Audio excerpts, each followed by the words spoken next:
Ini adalah bahagian kedua kepada video tentang perkara yang skincare beginner perlu elak buat.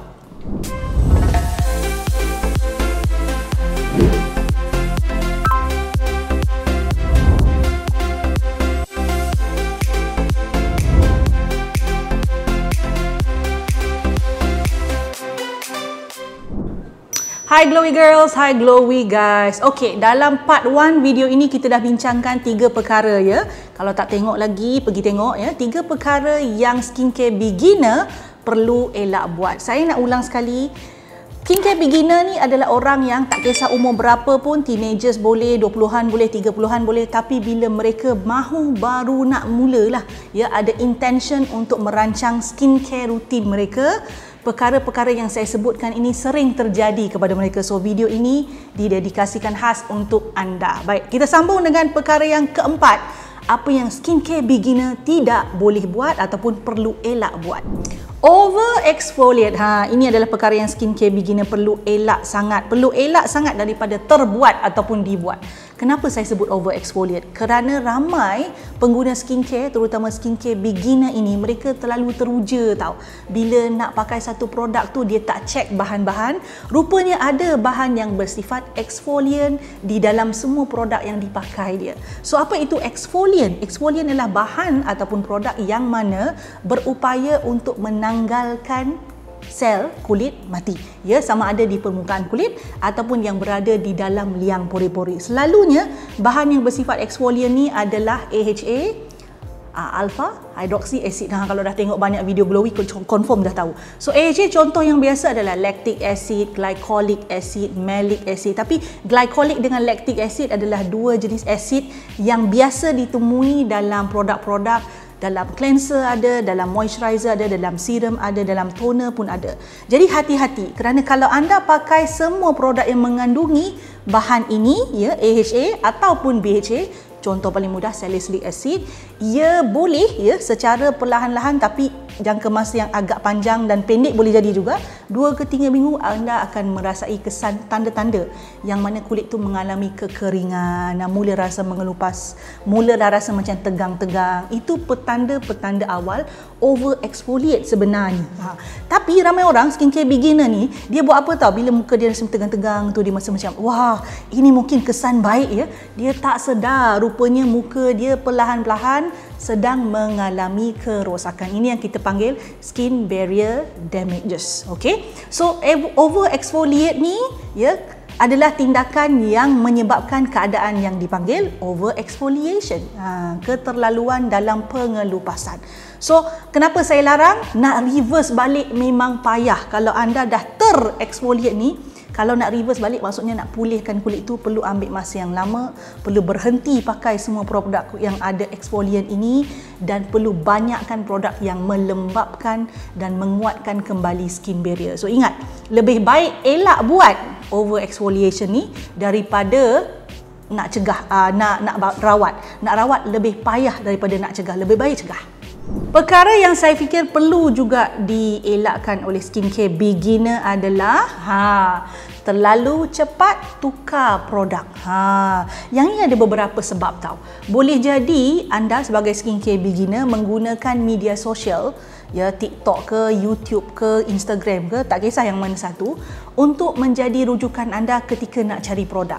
So bila scroll ni memang nampak macam-macam lah ya, memang nampak macam-macam produk. Ni sana viral, ni kata berkesan, baca testimoni, rasa macam nak beli. So menyebabkan anda pun dapatkanlah produk-produk begini dan tidak dinafikan banyak produk yang mana harganya memang mampu milik. Nak beli pun mudah, tekan-tekan je dah dapat, dah sampai dah ya. So adalah keinginan untuk cepat tukar produk walaupun sebenarnya produk yang dipakai sebelumnya itu tidak ada masalah. Tapi kenapa nak tukar cepat sangat tukar? Dia kata produk tu tak berkesan lah puan. Ya, saya dah pakai seminggu tapi tak nampak apa-apa kesan pun. Jadi dia pun tukar. Maksudnya dia nak kesan yang sangat cepat. Pada masa yang sama dia juga tergoda dengan iklan-iklan ataupun tawaran-tawaran produk yang baru yang ada di media sosial. Saya nak bagi tahu siap-siap kepada skincare beginner ya. Semua produk perlukan masa. Kalau melihat kepada semua kajian-kajian sains terhadap bahan-bahan tertentu dalam dunia skincare ini, kajian tidak dijalankan dalam tempoh sehari dua. Ya, seminggu pun jarang jumpa. Dia mesti 4 minggu, kadang-kadang 12 minggu. I think the shortest length of time yang saya pernah baca dalam sains punya kajian adalah 2 minggu. Ya, tapi kalau itu kajian, ya, kena faham dalam keadaan yang terkawal dengan memakai dos tertentu pada kulit, dia nak tengok kesan atau fungsi bahan tertentu. Tapi bila kita sebut dalam keadaan sebenar ni, kita ada banyak cabaran, persekitaran lagi, tak cukup tidur lagi. Maksudnya kita tidak berada dalam keadaan yang sangat sempurna seperti berada dalam kajian itu tadi. Jadi kita memerlukan, ya, anda memerlukan, skincare beginner memerlukan masa yang panjang untuk melihat kesan ataupun kebaikan sesuatu produk tu pada kulit anda. Tapi bila sebut panjang pun biasanya 4 ke 6 minggu lah anda akan mula nampak perubahan, ya. So harap bersabar, harap bertenang, konsisten pakai. Kalau pada peringkat awal penggunaan produk tersebut tidak ada tanda-tanda tidak sesuai dengan produk itu, teruskan pakai 4 minggu, 5 minggu, 6 minggu, insya-Allah anda akan dapat kesan yang anda sasarkan.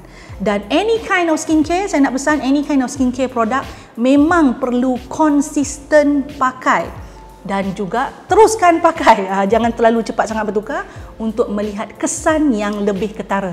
Nak kesan ketara maksudnya kena pakai lebih lama. Stay there 4 weeks ataupun 6 weeks, I suggest. Perkara yang perlu dielak oleh skincare beginner yang seterusnya ini, saya fikir banyak sangat sebelum saya nak ceritakan, ya, sebab ada banyak lagi benda sebenarnya, tapi priority yang saya nak ceritakan kali ini untuk perkara ke-6 ini adalah terlalu banyak langkah dalam rutin penjagaan kulit. Maksudnya banyak sangat step lah. Inilah perkara yang perlu dielak oleh skincare beginner, ya.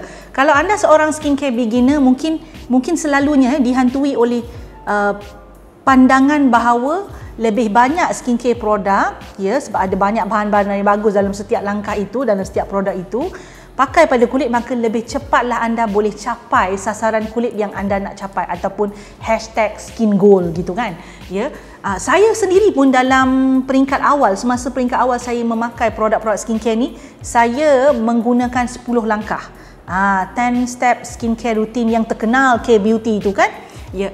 Tetapi saya orangnya mungkin berbeza sebab dengan ilmunya, dengan mengenal bahannya, mengenal produknya, saya konsisten pakai, memang dapat hasilnya. Tetapi ramai juga skincare beginner yang mana bila melihat langkah begini, dia akan berlaku banyak perkara. Pertama, mungkin dia demotivated lah, banyaknya langkah. Kedua, dia jadi tak konsisten lah sebab banyak sangat langkah menyebabkan dia rasa benda tu rumit, susah nak dibuat, dia jadi tak konsisten. Ketiganya, ada risiko bahan-bahan dalam produk-produk yang terlalu banyak ini clash to each other. So menyebabkan skin goal yang tadi disasarkan tu tak tercapai lah pula. Ya, jadi makin jauh pula skin goal tu sebab pakai yang ni dengan yang ni, jadi kulit tu tak sesuai. Kulit rasa macam ada iritasi atau ada kesan-kesan yang tidak diingini, ya. Terlalu banyak langkah skincare ni memang menguntungkan penjual. Nak bagi tahu. Dia memang suka kita beli satu range dalam rangkaian yang sama dengan jenama yang sama. Dia suka, ya. Tetapi untuk pengguna skincare, terutama skincare beginner seperti anda, saya tak sarankan. Yang saya sarankan adalah step by step proses.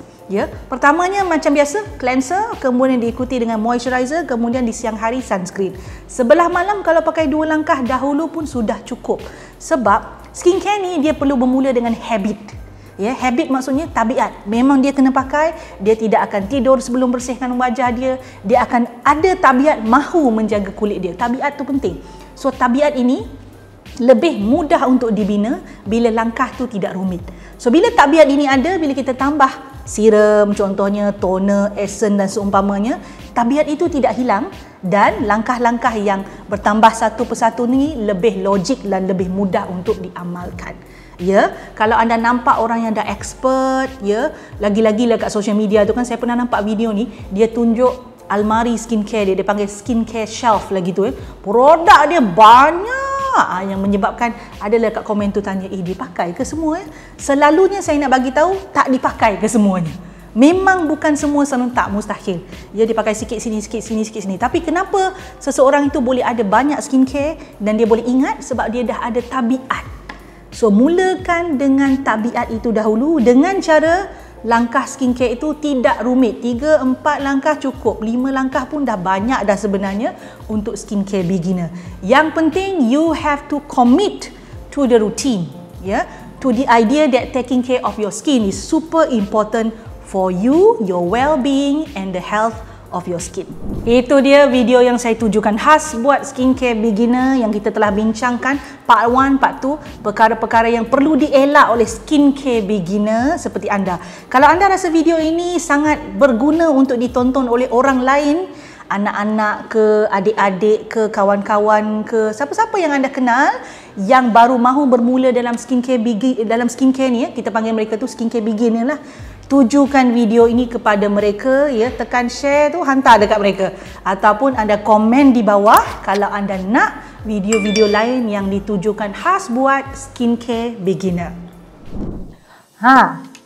Suka video yang saya selalu kongsikan?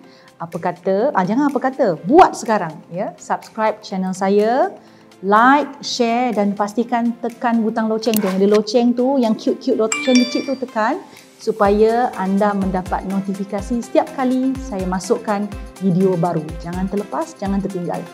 Buat sekarang.